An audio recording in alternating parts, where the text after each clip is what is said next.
It's sad. People will still have to support them until.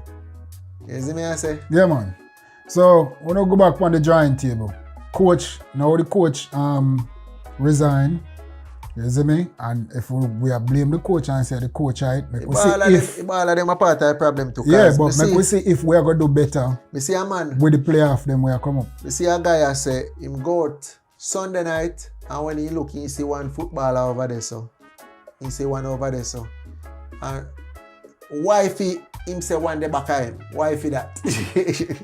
You see me? Bro, you play football, bro. If you did a play for a big team where I spend a certain amount of money, you're supposed to approach it the same way. I same principle. This is the national team. You should have even more, what you call it now? Discipline. More discipline towards the national team, bro. You're there out a drink and do all kind of rest up and rest and relax. Yeah. You see me? So them things they don't have to cut out them things they just know say yo. Alright. Don't make it people them have to rush you know.